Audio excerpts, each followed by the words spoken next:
O zaman sen söyle. Bu sana öyle olmaz. Ayrı firmadır. Allah Allah. Bu yetti emindir. Bu piyasaya çalışıyor. Hadi ya bu da iyi. Ben o araştırdım.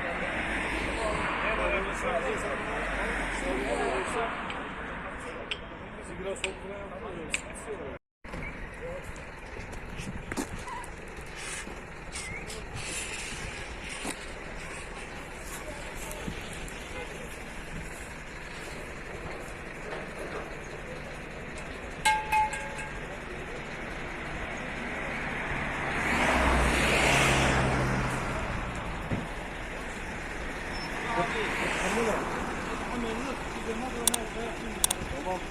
Hey.